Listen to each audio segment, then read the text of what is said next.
दोस्तों, सबसे पहले मैं एक नौजवान होने के नाते भारतीय राष्ट्रीय कांग्रेस की जो मौजूदा स्टीयरिंग कमेटी है उसने जो संविधान में एक संशोधन किया है कि पार्टी प्रतिनिधित्व में हर एक स्तर पर 50 वर्ष से कम उम्र के व्यक्ति को 50% तक सीट जो आरक्षित किया गया है, मैं इस देश के नौजवानों के बिहाफ पर भारतीय राष्ट्रीय कांग्रेस को कोटि कोटि धन्यवाद करना चाहता हूं।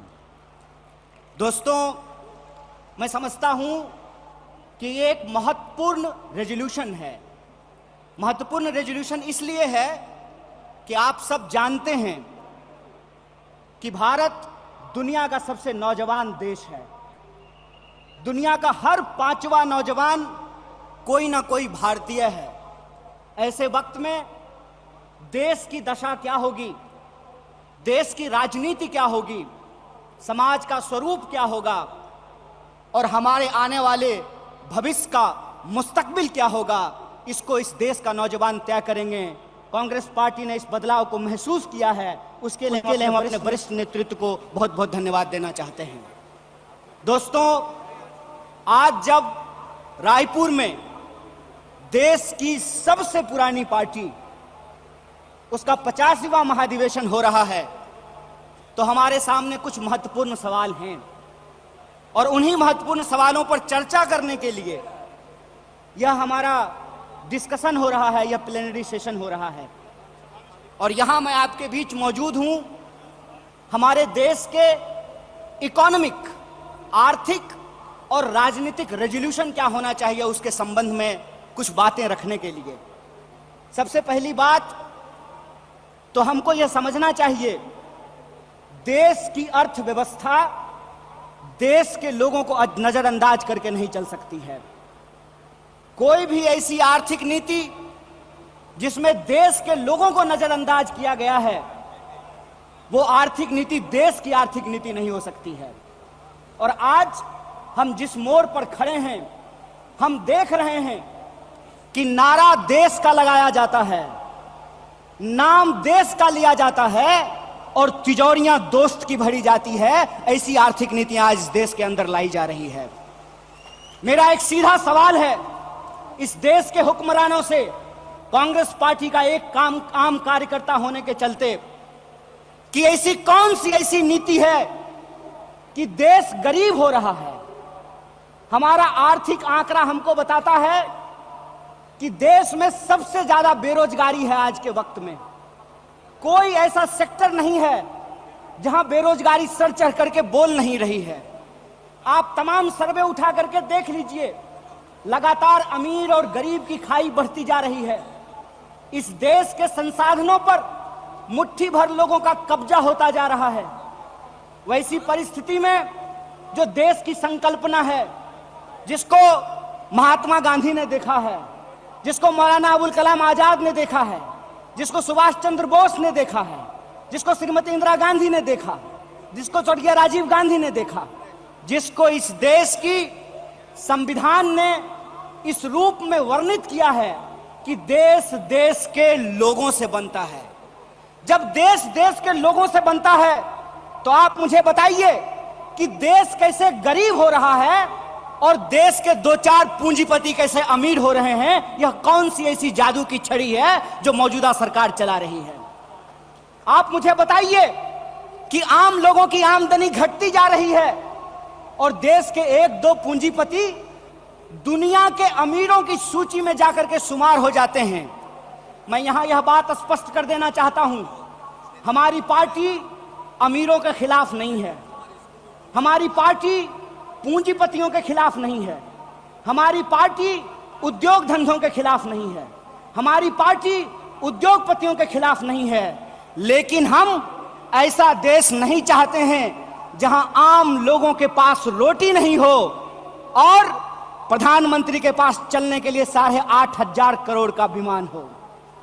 हम ऐसा देश नहीं चाहते हैं कि इस देश के आम लोगों के हाथ में शिक्षा नहीं हो, कलम नहीं हो, स्लेट नहीं हो, कंप्यूटर नहीं हो, मोबाइल नहीं हो और इस देश की जो सरकारी संपत्तियां हैं, बीएसएनएल, बीएसएनएल के बारे में क्या कहा गया? बीएसएनएल के बारे में कहा गया, बीएसएनएल का मतलब होता है भाई साहब नहीं लगेगा। अरे भाई साहब नहीं लगेगा तो आप मुझे बताइए कि जियो धन धनाधन कैसे करेगा? यह सवाल आज इस देश के सामने खड़ा है। सरकार क्या करेगी? यह सवाल मैं पूछना चाहता हूं इस देश के नीति निर्माताओं से कि अगर एयर इंडिया नहीं होगा, जब देश में नहीं होगा एयर इंडिया, तो आप बताइए क्या करेंगे ज्योतिरादित्य सिंधिया? जब एयर इंडिया नहीं होगा, जब रेलवे नहीं होगा, जब बीएसएनएल नहीं होगा, तो मैं कहता हूं कि इस देश में मंत्री की क्या जरूरत है? जब देश में जनता नहीं होगी तो फिर इस देश में सरकार की क्या जरूरत है? जब देश में स्कूल नहीं होगा, अस्पताल नहीं होंगे, सड़कें नहीं होंगी, तो आप मुझे बताइए कि फिर संसद की क्या जरूरत है?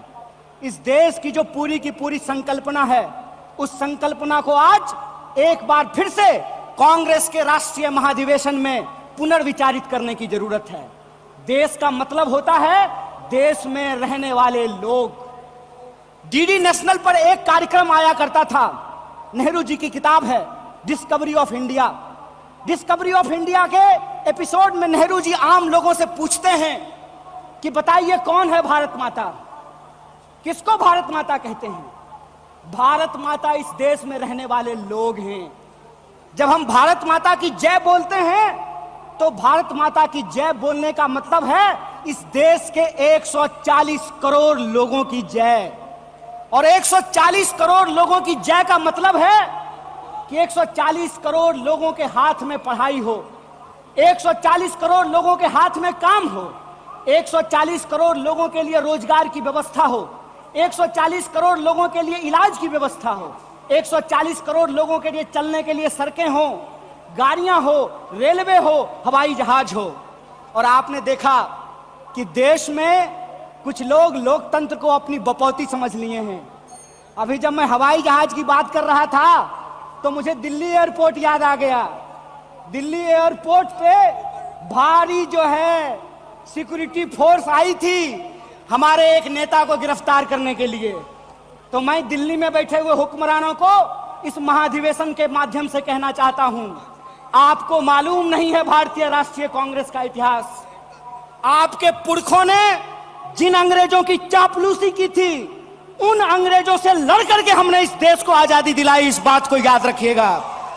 ना आपके जेल से डरेंगे, ना आपके मुकदमे से डरेंगे, ना आपकी लाठियों से डरेंगे, ना आपकी गोलियों से डरेंगे। भारतीय राष्ट्रीय कांग्रेस इस देश की पार्टी है और इस देश के हकूक के लिए लड़ती रहेगी। इस बात को याद रखिएगा।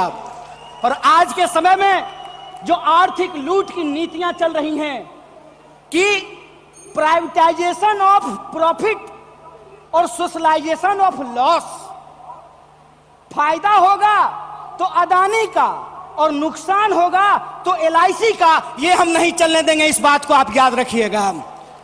फायदा होगा तो प्रधानमंत्री जी के दोस्त का और नुकसान होगा तो इस देश के आम लोगों का पैसा जो एसबीआई में पड़ा हुआ है उसका, ये हम नहीं चलने देंगे। इस बात को याद रखिएगा।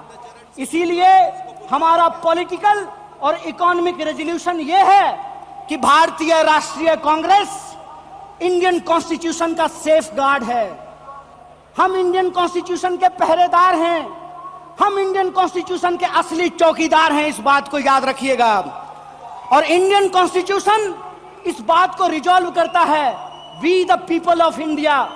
और यह जो we the people of India है, इसमें इस देश में रहने वाले वो तमाम लोग, चाहे हिंदू हो, मुसलमान हो, सिख हो, ईसाई हो, जैन हो, पारसी हो, बुद्धिस्ट हो या वैसे भी लोग जो किसी धर्म को नहीं मानते हैं, वो सब भारत के लोग हैं। और उनके हकूक के लिए, उनके अधिकार के लिए, कल्याणकारी राज्य की अवधारणा को बचाए रखने के लिए भारतीय राष्ट्रीय कांग्रेस संघर्ष करेगी। और यही जो पॉलिटिकल रेजोल्यूशन है कि हम देश के लोगों के बुनियादी सवालों के लिए, रोजी रोटी, कपड़ा, मकान, शिक्षा, स्वास्थ्य, सड़क, बिजली, पानी और इस देश के संविधान के लिए संघर्ष करते रहेंगे। इसी आशा और उम्मीद के साथ आप तमाम सम्मानित मंच और आप तमाम प्रतिनिधियों का एक बार पुनः स्वागत करते अपनी बात को खत्म करूंगा। शुक्रिया। इनकलाब जिंदाबाद। जय हिंद, जय भारत, जय कांग्रेस।